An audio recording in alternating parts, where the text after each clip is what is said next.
El mandato de la Gran Comisión en el Evangelio de Marcos es lo que estamos analizando, y aunque no quisiera profundizar en este asunto relacionado con lo que traductores y estudiosos de las Escrituras, tanto católicos como protestantes, y todos los que se han dedicado profundamente a estudiar la Biblia, argumentan que realmente el Evangelio de San Marcos termina en el capítulo 16, versículo 8.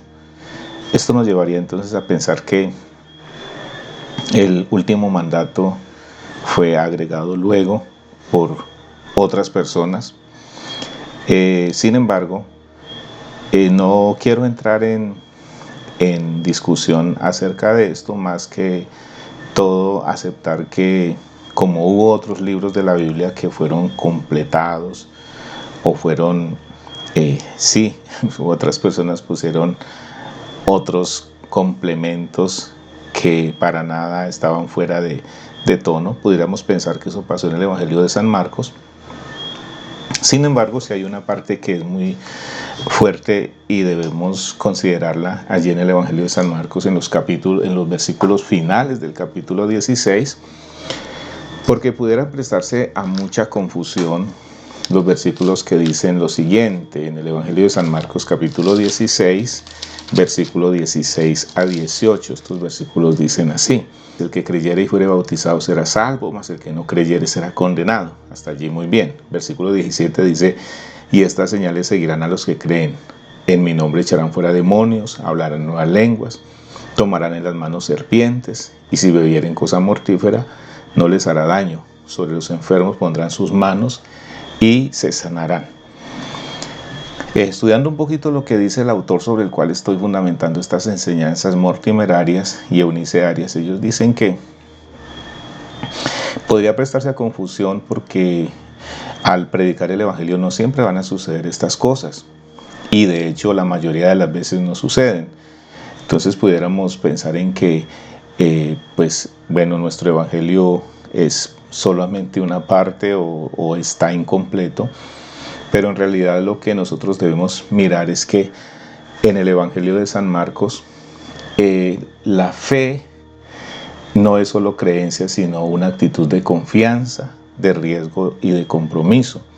Es decir, que más allá de las señales que podamos estar esperando que sucedan al ir y predicar el Evangelio, lo que necesitamos es establecer una convicción de creencia en el corazón de las personas, y para eso Jesús entonces en varios momentos del Evangelio de San Marcos se niega a dar lugar a este tema de las señales. Por ejemplo, en el capítulo 8, versículo 11, dice así la palabra del Señor. Marcos capítulo 8, versículo 11: vinieron entonces los fariseos y comenzaron a discutir con él, pidiéndole señal del cielo para tentarle. Y gimiendo en su espíritu dijo: ¿por qué pide señal esta generación? De cierto os digo que no se dará señal a esta generación. Es decir, que para Jesús no necesariamente el realizar señales, como sí efectivamente lo hizo, era lo indispensable para cumplir esta gran comisión. Nuevamente en el capítulo 13, versículo 22, dice nuevamente así.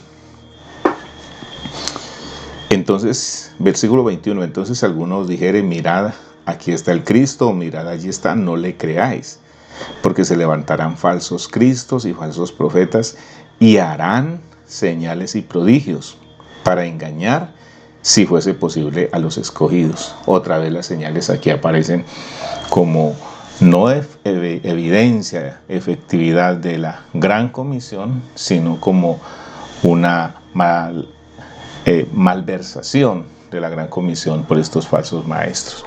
Quiero hacer esta aclaración porque debemos tener en cuenta entonces que la gran comisión en el Evangelio de San Marcos en realidad cruza todo el Evangelio, desde el comienzo hasta el final. Y quisiera mencionar entonces 3 asuntos que nos va a mencionar el evangelista San Marcos en este mandato de ir, como lo mencionábamos en el devocional anterior. Vamos a encontrar entonces que Jesús se desplaza a audiencias ya no judías solamente, sino también gentiles. Él va a continuar su misión cambiando de lugar, cambiando de audiencia, en unas poblaciones que están receptivas y que son abiertas a recibir el mensaje de Jesús.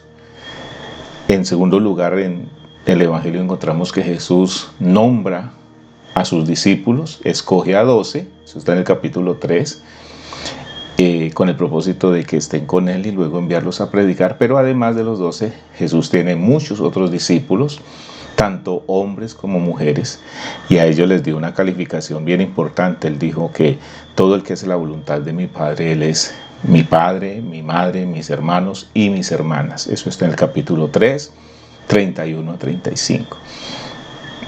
Sin embargo, dedicó también un buen momento, un buen tiempo para consagrarlo a ese círculo más íntimo de sus discípulos para enseñarles acerca del secreto o del misterio del reino de Dios.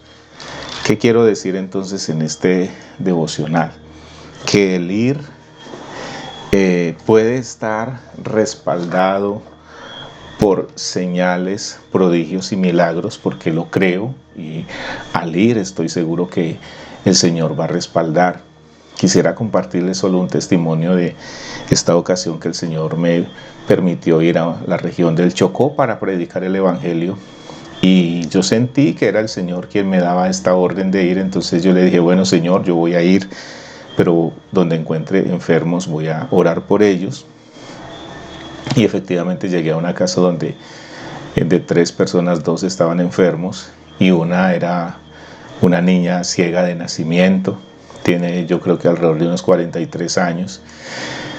Y mi corazón se cargó bastante porque yo decía, bueno Señor, ¿tú qué puedes hacer aquí? ¿O qué va a pasar con la oración que haga por ella?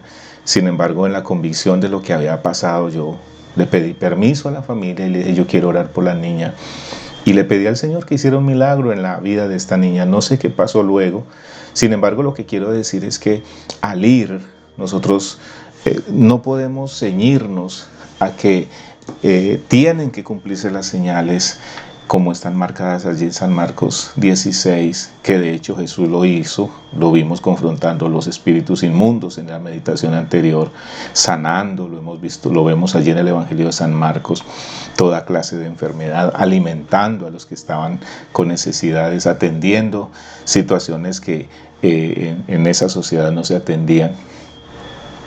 Pero nosotros oramos y yo dije, Señor, yo oro y me gustaría que hicieras un milagro y me haría sentir muy cómodo, pero igualmente si no lo haces, yo oro porque vengo en comisión y el hecho de estar cumpliendo esta comisión me obliga, me da la confianza y la fe de que debo orar por estas personas. Lo que pase quedará en las manos del Señor.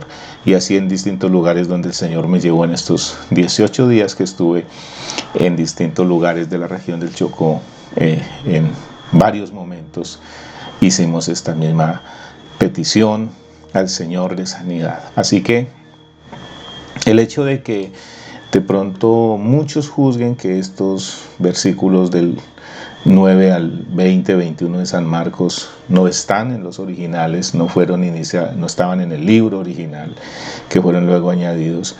De todas maneras, todo el Evangelio de San Marcos está cruzado por milagros, señales, prodigios, confrontaciones espirituales en distintas circunstancias, donde Jesús muestra su poder, su autoridad. Y de hecho, cuando lleguemos al Evangelio de San Mateo, vamos a encontrar que cuando Jesús comisiona a sus discípulos, les da poder sobre los espíritus inmundos, sobre las enfermedades y sobre toda clase de cosas que afectan a las personas. Quiera Dios que nosotros entendamos esto, porque ir a esta comisión va a ser un camino de de muchos encuentros que nunca vamos a esperar, situaciones en las que nos vamos a enfrentar y en las que vamos a tener que asumir la convicción, la fe de que el Señor nos ha enviado, está con nosotros, y que como Él está con nosotros, entonces nosotros hacemos lo que nos corresponde, pero el poder viene de Dios, la autoridad viene de Dios, y Él decide cómo se glorifica en estas situaciones. Por lo menos esa es mi opinión y mi punto de vista. Permítame orar este momento para cerrar este devocional. Amado Padre, te doy gracias porque aunque se discuta mucho sobre la evidencia y originalidad de estos versículos de San Marcos 16, 9 a 20, allí hay un mandato claro para la iglesia, para el pueblo de Dios. Hay unas promesas también que tú nos das y a través de las cuales nosotros, al ir y cumplir obedientemente la misión de hablar de Cristo, de proclamar el Evangelio a todas las personas, tenemos que hacerlo también orando por los enfermos, orando por los que están sufriendo ataduras, opresión del enemigo, orando con fe, sabiendo que tú eres el sanador, el liberador, que tú eres el que das nueva vida a las cosas, que tú llamas las cosas que no son como si fueran. Entonces, Señor, qué precioso es poder ir y en el camino, Señor, poder ejercitar esa fe, proclamar esa oración de fe, proclamar esa petición a Dios que traiga sanidad, y seguramente en adelante muchas veces vamos a ver tu respaldo, porque tú respaldas tu palabra, como lo dice en el libro de Hechos, con señales, con prodigios y con diversos milagros. Padre, yo te doy muchas gracias por animar a la iglesia a levantarnos en fe, en una aventura de convicción en el poder de Dios, no en nosotros, sino en Dios.